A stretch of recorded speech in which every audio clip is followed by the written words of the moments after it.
Hello, I am EnragedEggplant. Welcome to the third episode of Only the Parts You Need, a GURPS podcast. We will be talking about two topics this episode. First up is the detailed analysis of sorcery, and second, Legendsmith will teach you how to quickly create non-player characters. Sorcery is one of the pre-made magic as power systems, using power building rules from GURPS Powers. Initially, it was published in Pyramid issue 63, but then it was reprinted in its own dedicated GURPS Thaumatology Sorcery book with slight alterations. Sorcery has received some support in Pyramid issues 82 and 105, and then had its grimoire expanded in GURPS Sorcery Protection and Warning spells. Let's start at the beginning and explain how it all works mechanically. The main advantage for sorcery is sorcerer's empowerment that was estimated by creating a custom modular ability. Note that it's priced differently in Pyramid issue 63 and GURPS Thaumatology Sorcery. In the former case it cost 18 points for level 1 plus 9 points per additional level, while in the latter case it was slightly reworked by adding an extra plus 20% enhancement that increased the cost to 20 points for level 1 plus 10 points per additional level. GURPS Thaumatology Sorcery has a sidebar that describes this internal structure and suggests against modifying it, treating Sorcerer's Empowerment as its own trait. I have gone against these suggestions a few times, and I will explain why later. Sorcerer's Empowerment can be limited by colleges and scope. That's practically the same thing. The next component is Sorcery Talent. It costs 10 points per level or 5 points per level if your Sorcerer's Empowerment is limited in scope. As with all other talents, Sorcery Talent adds to every roll made to cast a sorcerer spell and to occultism and thaumatology rolls when answering questions about magic. Don't forget to set a level cap. Sorcery Talent has another function. You add the higher of Sorcerer's Empowerment and Sorcery Talent to Will when your spells must resist counter magic. Never knew the part about adding Sorcerer's Empowerment until I began writing this script. We're not done here yet. One thing that is often forgotten is that the subject's size modifier cannot exceed the caster's size modifier plus Sorcery Talent. This can be very important. The book also notes that magic resistance is somewhat weaker against sorcerers because many sorcerer spells do not require a casting roll. Only casting rolls are affected, not rolls made to use the spell such as innate attack. The last component is the spells themselves. They are bought as alternative abilities to Sorcerer's Empowerment. Put simply, this means 1. The full cost of the spell cannot exceed the cost of the caster's Sorcerer's Empowerment. 2. The sorcerer pays only 1/5 of the full cost of the spell, rounded up, when learning the spell. 3. The sorcerer can only use one spell at a time, but we will talk about that in more details later. Let's talk about the structure of a spell now. Every spell is defined by the following. 1. Name. That's obvious. 2. Keywords. We will talk about them later. 3. Full cost. This is the full cost before it is divided by 5 when learning the spell. 4. Casting roll. Many spells have no roll to cast, and some have additional rolls such as attack rolls with innate attack. All of those benefit from Sorcery Talent. 5. Range. This can be either a static number or self or unlimited. In case of unlimited range, by default assume the range penalties from basic set page 550. 6. Duration. This can be a fixed duration, permanent, indefinite, which means that the spell lasts as long as the caster maintains it, or truly permanent, which means that the spell is permanent but is not vulnerable to counter magic. 7. Casting cost. Sorcery assumes that all spells cost 1 FP to use for the sake of simplicity, uniformity, and reduction of bookkeeping. If you can handle some additional bookkeeping, you can assign different costs to spells, but do not remove it. The lack of casting cost would make the sorcerers feel more like superheroes, who can use their abilities whenever they want and as many times as they want without running out of gas. 8. Casting time. Again, sorcery assumes that all spells take 1 or 2 seconds to cast. We will talk about that more in depth later. If you can handle additional bookkeeping, you could assign different casting times to spells. 9. Description. 10. Statistics. Those are specific game mechanics behind the spell. Casting a known spell requires the caster to take 2 concentrate maneuvers, or just 1 if he is repeating the same spell he last cast. If the spell requires an attack roll, then the last maneuver changes to the one that allows attacks, such as attack or all-out attack. This additional concentrate maneuver to switch the spell is justified by the standard rules for alternative abilities as defined in GURPS Power-Ups 8 limitations, with slight alterations. It always takes a full second to switch spells, even when switching between 2 attack spells, but this is balanced by allowing the sorcerer to maintain multiple copies of the same spell. One vaguely defined rule is that casting a spell is a single continuous action that can be interrupted, forcing the caster to spend 2 seconds to concentrate again. Typically, he cannot switch to another spell in advance. If he does not mind spending FP and the spell is harmless enough, he could cast it, for example, into the sky, in a non-combat situation to switch to the spell. However, Jason Levine, the author, says that switching can be done for free and in advance if you want it. By default, you have to only concentrate to cast the spell. You do not have to wave your hands around or chant, making your casting obvious. This might not be the flavor you are looking for, so the book provides the alternative rituals rules. To cast a spell, the sorcerer must meet 2 of the following 3 requirements: pay 1 FP, perform obvious physical gestures, or speak an obvious ritual chant. This makes casting far less subtle and makes the casters more easily countered by silencing or binding them. In addition, this allows other characters with magical knowledge to identify spells that are being cast with an occultism or thaumatology roll, at -4 if the caster is only chanting or gesturing. If you are using spells that cost more than 1 FP, then these requirements replace only 1 FP from the full cost. Note that even if the sorcerer paid no FP when casting the spell, the maintenance still costs 1 FP per minute. The Super Sorcery article from Pyramid issue 105 adds extra options for alternative rituals, like paying 1 HP, selling a part of your soul, manifesting obvious fleshy arcane signs when casting the spell, or invoking a deity's name. It is suggested that the character picks the rituals from the list of available ones during character generation. This is a permanent alteration of the way he works his magic. The choice of rituals can add a lot of flavor and tactical considerations. The same article provides rules for situations where the caster can pick from more than 3 rituals, stronger versions of the rituals, and allows picking the FP or HP spending ritual multiple times. This allows for subtle spellcasting. However, as stated by Jason Levine, the creator of the sorcery system, experience has shown that it can be unbalancing for sorcerers to invoke alternative rituals to cast repeated spells with no FP cost in a fight. Because of that, he suggests the following rule. Every sorcerer's spell with no FP cost takes the longer of normal casting time, or 1d plus 1 divided by 2 seconds to cast, round up.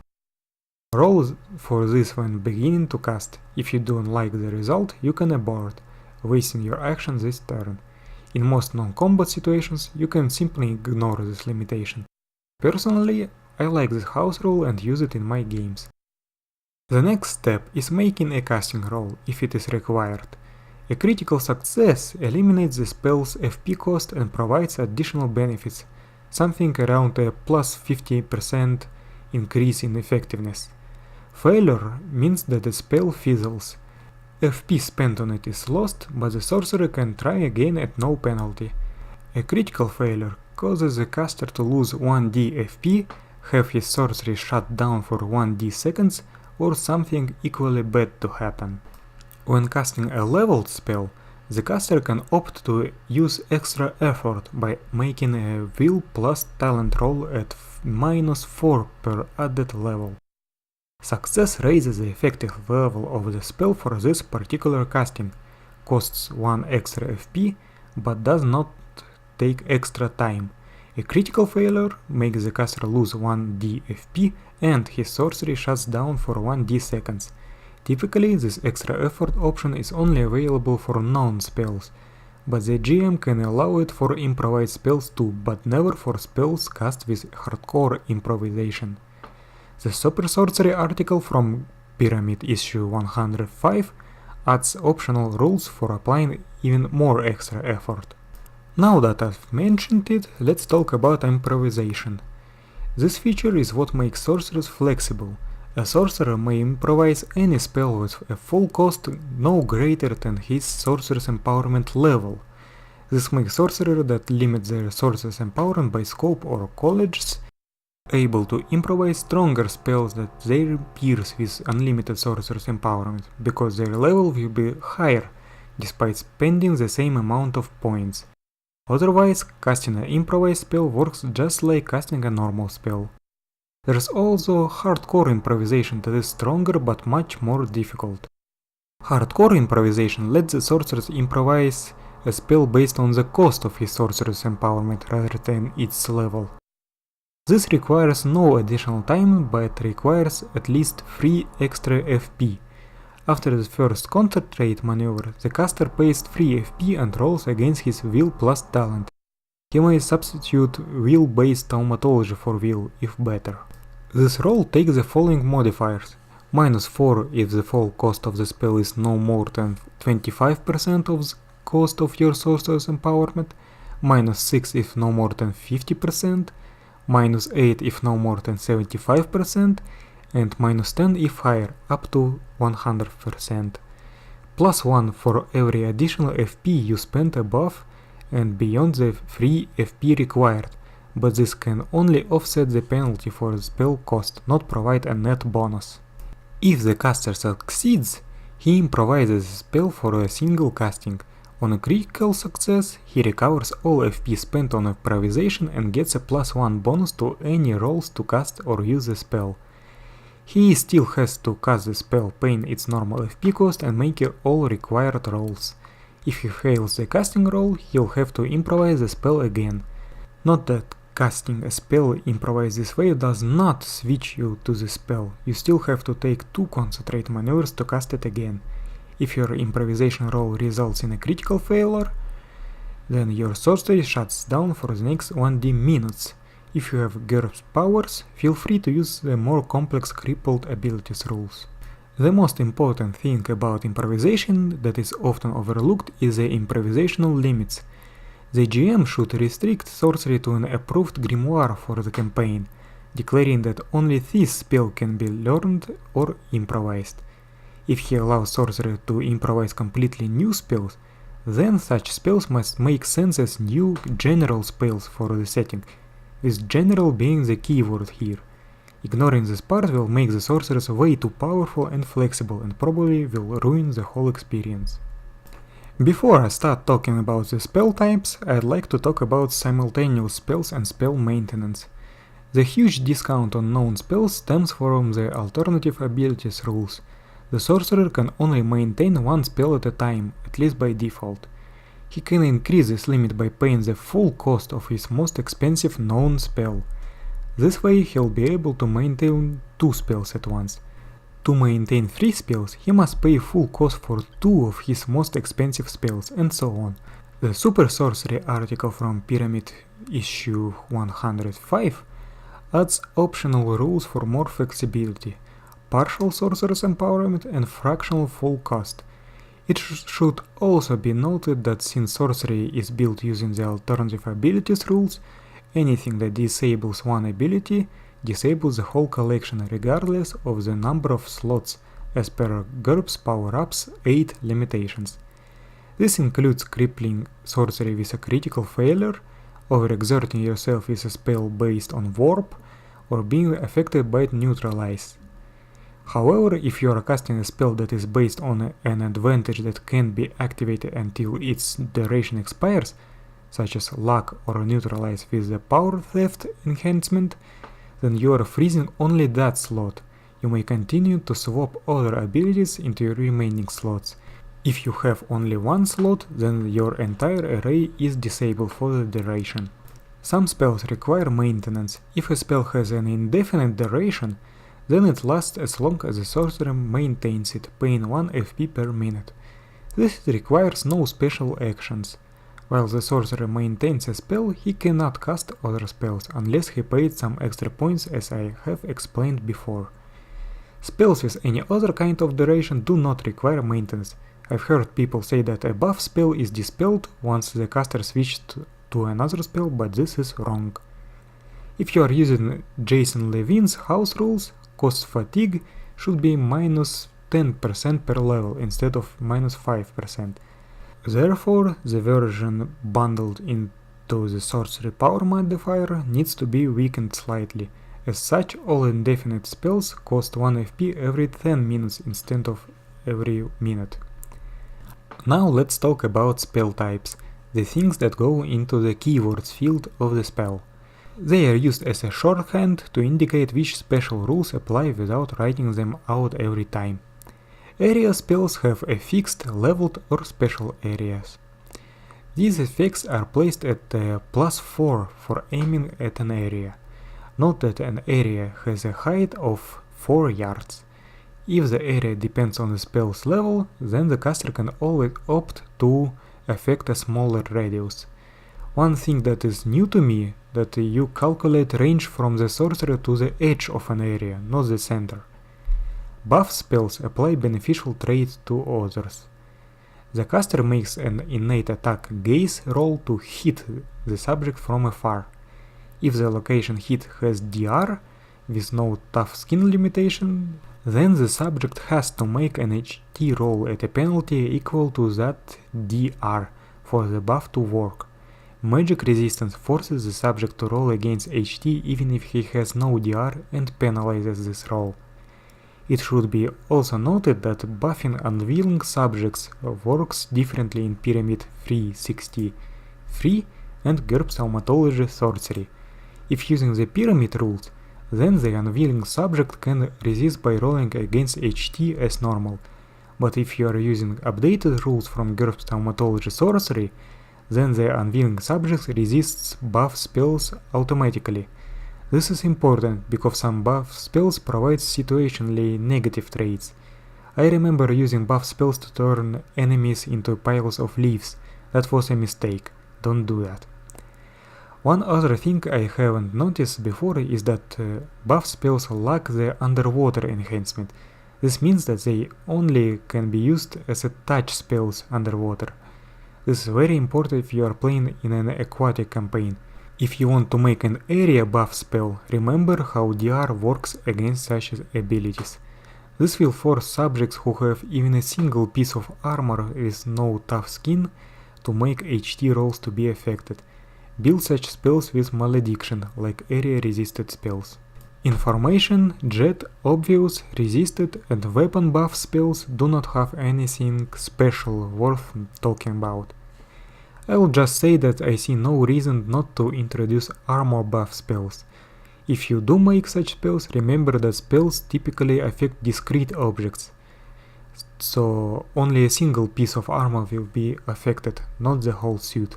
Some more things should be mentioned before I get to the juicy parts. Mana dependency of the spells is worded slightly differently in Pyramid 363 and GURPS Thaumatology Sorcery.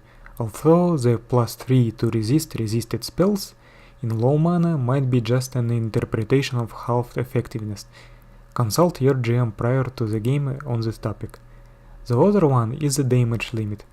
GURPS Thaumatology Sorcery provides its own guidelines on how to limit damage of spells based on the damage of an optimized character could inflict at range.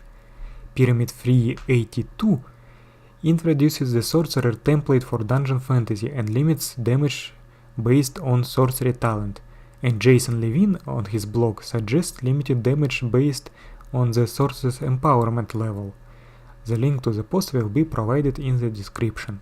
The book also provides rules for improving spells, deprecating spells when gaining new levels of sorcerer's empowerment, and quite extensive rules on enchanting that can be used to estimate the dollar cost of gadgets even if you are not using sorcery at all. The system might serve as an alternative to Metatronic generators from Pyramid 346, or as an additional option. Depending on the flavor you are aiming for, you might want to limit spell improvement somewhat. For example, if sorcery is an inborn ability, then it would make sense letting sorcerers improve their powers in any reasonable way they want. But if sorcery represents study of arcane formulas and static spells, then even changing the spell's duration might require learning a separate spell. In any case, do not let the sorcerers remove the spell's FP cost. I have talked about the system's upsides and downsides in the first episode and explained how the system works in detail here, and now I'd like to talk about customizing sorcery. The sorcery system out of the box provides a way to make spellcasters that fling spells quickly and almost effortlessly, as if it was their second nature. It does provide an option for limiting spell access, but does not go beyond that. Many stories and settings feature many different magical traditions, and while you can represent them with different magic systems in GURPS, you could always make unique traditions or subsystems just by modifying the sorcerer's empowerment advantage and or spells available to these traditions.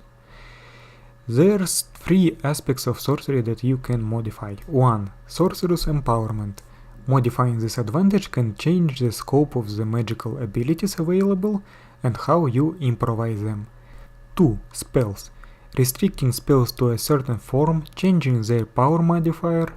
All that can change how your magic works. 3. Special rules. Allowing and forbidding certain powers-related special rules from GURPS powers can add some extra flavor. Let's go over the applicable modifiers. Quite often in fiction, mages require to perform arcane gestures and pronounce incantations. While the default alternate rituals allow that, you can force the sorcerer to use them by applying requires gestures and or requires magic words limitations to the spells, not sorcerer's empowerment.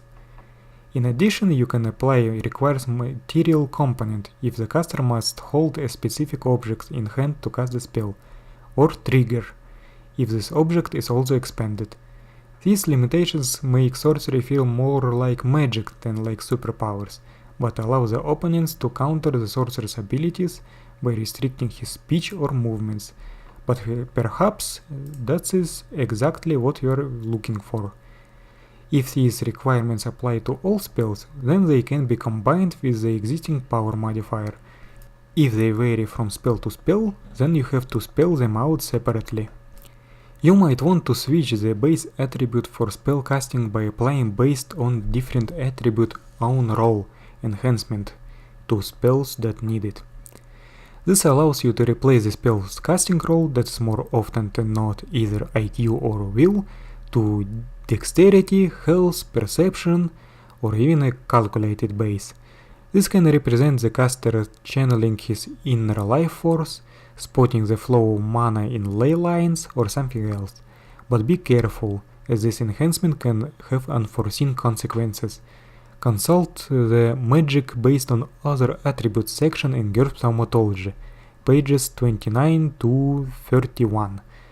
The 5th attribute article by Christopher R. Rice from Pyramid 3/120 has guidelines on basing sorcery spell on quintessence, a new attribute introduced in the article. Although I'm not completely sure why it is suggested to add the based on quintessence plus 20 enhancement to buff spells instead of requires quintessence roll minus 10% limitation. Backlash is an interesting limitation. Applying it to Sorcerer's Empowerment will make improvisation more risky and dangerous in combat, but can represent you overloading your magical abilities. If you apply it to the spells, then spell casting itself becomes very unpleasant, probably too much. Cardiac stress and cerebral stress can do the same, but with a risk of death. I suggest against applying it to spells, but it could be fun to apply it to Sorcerer's Empowerment.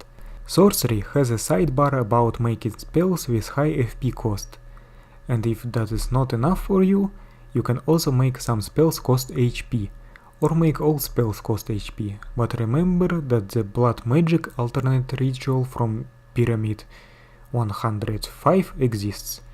The corrupting limitation from GURPS Horror is very flavorful and customizable, fit for both spells and Sorcerer's Empowerment. It is especially fitting for divine or spiritual sorcerer's traditions. Adding Fickle makes it even better. If you want to limit the out-of-combat utility of sorcerers, consider applying the Emergencies Only limitation to Sorcerer's Empowerment. There are other ways making sorcery a trait that is granted by other being. Consider using the Pact, granted by other, or Gadget limitations, maybe even a combination of them. Although, you should keep in mind that if you are planning to replace the power modifier with, say, Divine, then you should disassemble the Sorcerer's Empowerment advantage, because it already includes the magical power modifier. This is simple with other minus 10% power modifiers, but it can create problems with other power modifiers. For example, if you want to replace magical minus 10% with nature minus 20% for a druidic spellcaster, then you should come up with a way to compensate those 10% that are left with something. So you don't have to worry about fractional final point costs. I use Reliable 2 to make hardcore improvisation easier, but maybe you can come up with something better.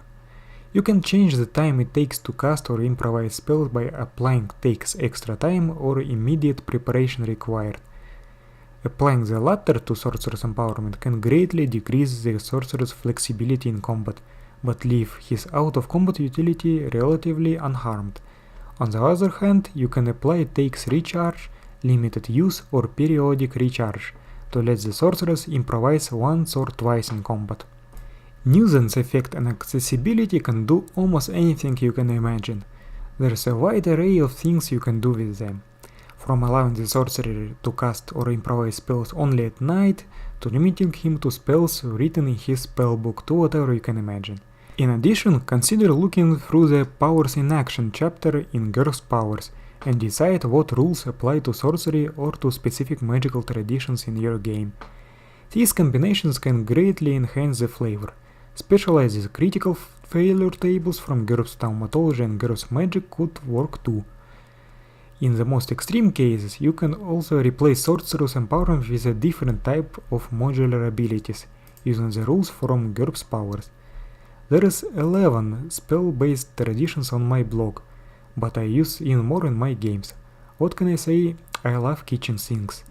Every tradition in use is somewhat limited, as the experience showed that straight, unlimited sorcery feels a little too powerful for my tastes.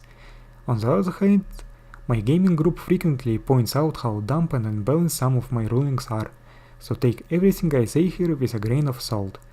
I have not seen many other people create their own variants, but one sorcery-based system I found is Dungeon Sorcery by Rindis.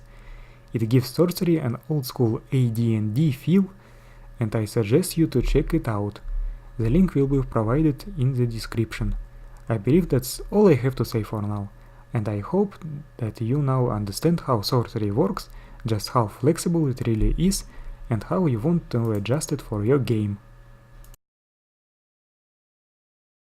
Creating NPCs is something every GM needs to do. GURPS has a variety of pre-made NPCs spread throughout the books, but custom NPCs are of course completely necessary. A trap that many new GURPS GMs can fall into is trying to stat every NPC out as though they were a player character. This should only be reserved for recurring NPCs such as allies, dependents, and major enemies such as main villains and potentially their lieutenants. Statting these is like statting a player character, of course, so we'll leave villain design for another episode. This episode will mainly focus on enemy NPCs for combat. So, how do we stat NPCs for encounters? The method varies by genre, so I'll focus on fantasy at first, since that's what many people are familiar with. Before I continue, I have to mention a Pyramid article titled "It's a Threat" by Christopher Rice from Pyramid issue 377. This article provides a system for assessing combat effectiveness ratings of players and enemies. I recommend it, even though it's not perfect, as it's a good rule of thumb. The rules in GURPS Action 2, Exploits, also has a lot of resources for how to speed things up. I can't recommend it strongly enough. Now, that aside, making NPCs. With enemy NPCs, it's a good idea to think about and decide how much damage they can deal first, and how good they are at delivering it, since this will determine much of the player's behaviour. You can categorize enemy damage into 5 broad categories: minimal, which is 1 or 2 damage; minor, which is more than minimal but less than a major wound; major, which is a major wound; knockout, which is full HP of damage, taking them to 0 or less; and lethal, which is instant death or near so. An enemy that can only defeat the player's armor on a maximum damage roll is not much of a threat. It's minor damage and so can be deployed in larger numbers. Players will be able to wade into combat and to enjoy a sense of power, though they also can be used to provide pressure. Enemies that can beat the player armor a little over half the time is a good measure if you're trying to provide more of a challenge. For example, an enemy that deals 1d plus 4 cutting damage against 6dr. About 65% of the time, they will defeat this armor and deal 1 damage, and about half the time, they'll defeat the armor and deal 2 damage, which equates to 3 injury past armor. That's more significant, and it can help introduce new players especially because they're not getting hit for all their health. Another example is an enemy that deals 2d6 damage against, again, players that have 6dr. About 60% of the time, these enemies will roll 7 damage, which is minimal. It might be 2 damage if they're using impaling weapons. However, about 40% of the time they will deal more. This makes them less of a threat, as dice adds are more reliable than extra dice. As hits can be rare past defences, don't be afraid to allow for usual minor wounds with major as a max roll potential. Additionally, keep in mind damage types. Impaling damage is double injury to the torso, but not the limbs, whereas cutting is 1.5 times everywhere, except the neck, where it's more. Now, enemies that can deal significant damage, such as taking a player character from full HP to 0 in 1 hit through armor, or dismembering them with a major wound, should be handled with care, especially if they themselves die in a few hits. This can turn the battle into a contest of who hits first, which can be frustrating if not handled correctly. Unready weapons, such as poleaxes and other polearms, are a decent choice here, since while they deal devastatingly high damage, they suffer from being unready, and thus only able to hit every other turn. This can give player characters openings and teach them tactics where they want to go on the defensive, and then attack once the polearm wielder has swung. Also take into account the player's active defences. If this is a low-level campaign, they might not amount to much. For enemies, they should have a melee skill of 12 to 13 for most mooks. This enables them to hit most of the time and keep the players on their toes. Elites may take higher skill levels, such as 16, and use deceptive attacks and feints in order to lower player character defences. A skill level of 16 means that said elites can have a better chance of hitting by lowering their skill level to 12 with a deceptive attack in order to penalise defenders by 2, since deceptive attacks use a 2-to-1 ratio. They can also target chinks in armour in order to get through high player damage resistance. However, even weaker enemies can be a threat, especially if they outnumber the players and grapple and pin too. Enemies that grapple can put player characters in a place where they need help from their teammates. This is a great way to encourage teamwork and look out for each other. I recommend the grappling rules from Douglas Cole's Hall of Judgment, but that's a topic for another episode. I personally use technical grappling by the same author though. Furthermore, outnumbering the players allows enemies to outflank the players. This is important. You cannot defend against an attack you cannot see or sense. This is, of course, terrain dependent.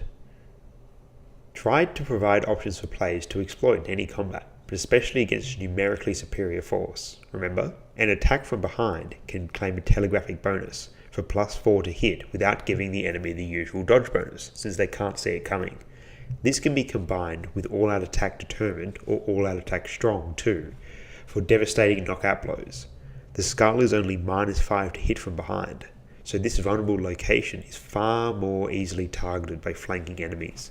Additionally, parry is often the best defense, but it's at -2 to defend on the opposite side the weapon is held in, meaning 2 enemies to each side is considerably harder to defend against, though defensive grips can mitigate this from martial arts. If dealing with extra large numbers of enemies, the horde rules from GURPS Zombies are great. These don't suit every enemy type, but large numbers of tightly packed enemies are what it is meant for, so it can suit masses of melee foes. That's a lot to keep in mind, but remembering skill level, enemy toughness, and damage compared to player defenses is the meat of it. The final thing is enemy defenses. The longer an enemy survives, the longer they might get a hit in. The way to think about this is the same as enemies' damage compared to player defenses, but in reverse. GURPS is deadly, so having enemies that go down in 1, 2 or 3 hits isn't too bad. As advised in the books, it's a good idea not to make health rolls for every single enemy. Make them only for the important bosses and the like. Others can be assumed to fail their health check at 0 and fall unconscious, but you needn't assume that they're dead. If a mook is reduced to a death threshold, you can call them dead, or if you like more suspense, you can secretly roll for the deaths at the end of combat. If they survive, perhaps they can reappear. Previously wounded enemies making an appearance later can be a great way to spice up combat with grudges and make the players think about making sure their enemies are dead.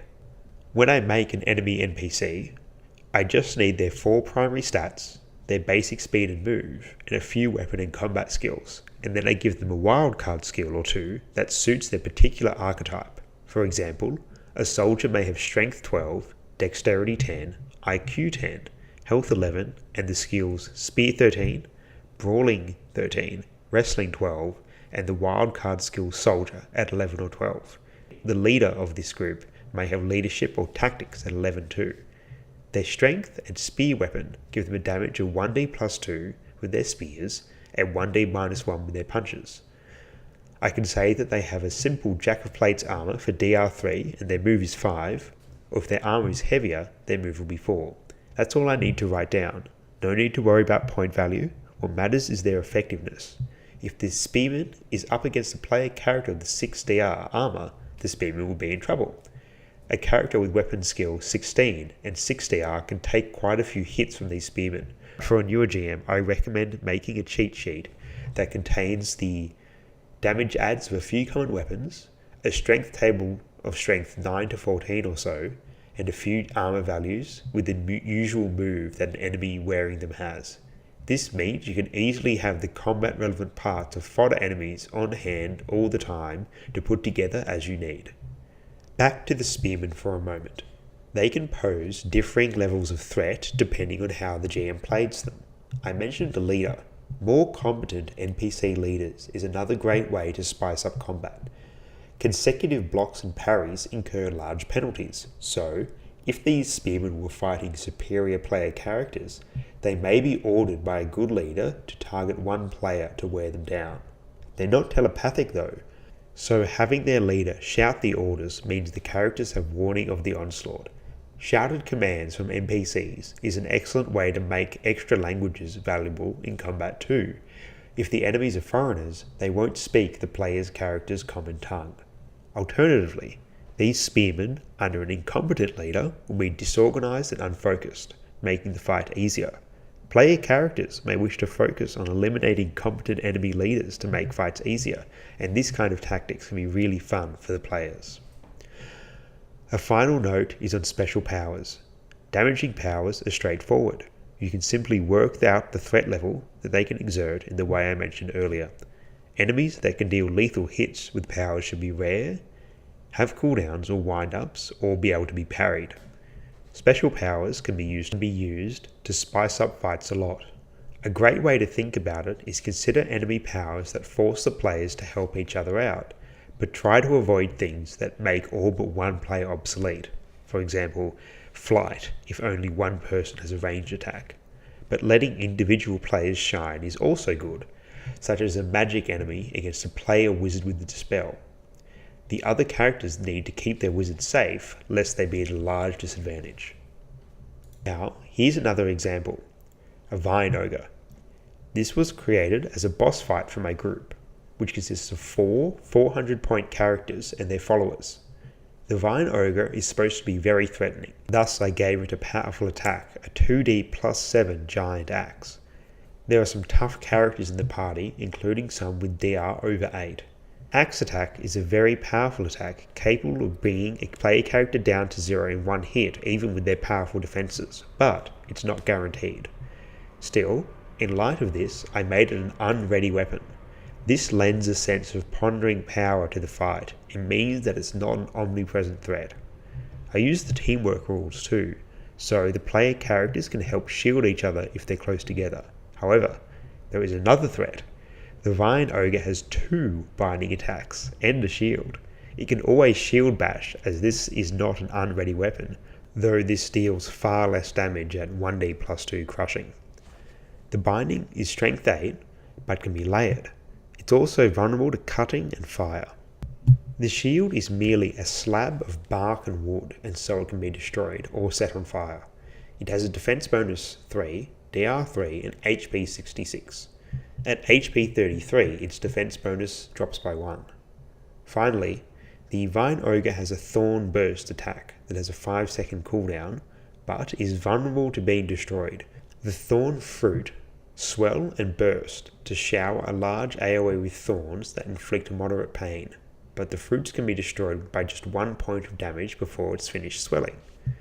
To top it all off, the Vine Ogre can use 2 attacks every turn, one of them being a binding attack. This means that the players always have to deal with the threat of being immobilized, and they can't ignore it. Since it's made of plant matter, it is homogeneous and lacks blood and a brain, but it does have vitals. The idea is that the players must work together, freeing each other from vines and making sure to destroy the bursting thorn fruit. The shield can be destroyed by main force or bypassed. While the axe is ponderous, the Vine Ogre is skilled. It has skill 16 for all its attacks and will often use a deceptive attack on its axe swing. It has a dodge 9, +3 of its shield for 11 and a parry of 14. This is quite high, but my player characters are very skilled, so they're expected to use deceptive attacks and feints. It is huge as a size modifier of +3, so it is easier to hit too, meaning that even more effective deceptive attacks can be used. If its shield is destroyed, the dodge and parry both drop as well, as it is no longer in the way. I hope to have an after-action report of the battle with this enemy, but unfortunately for that plan, my players managed to use diplomacy to reach a non-violent solution. If you're listening, don't feel bad about it. Let's talk about NPCs in general now. I plan to cover this in greater detail in future episodes though. Major recurring NPCs, such as a party's main patron, recurring allies, and anyone they're likely to fight alongside more than once, should often be statted as full characters, though shortcuts can be made. The most important shortcut is the use of wildcard skills. For example, an important diplomat NPC may have the diplomat wildcard skill. This lets him do diplomacy, know international law, and attend diplomatic functions, manage an embassy and its staff, and negotiate treaties. Attending diplomatic functions may include the use of skills such as connoisseur, but diplomat will cover that because it's at a diplomatic function. But it wouldn't let him defend himself even if the embassy was attacked. He'd need a regular weapon skill for that. More minor characters can be created with wildcards too. An NPC needn't be more than 4 primary stats, a disadvantage if relevant, and a wildcard skill that encompasses their primary role. In a future episode, I'll go far more into detail with general NPCs and how to create lots of NPCs with differing traits at once. Thanks for listening.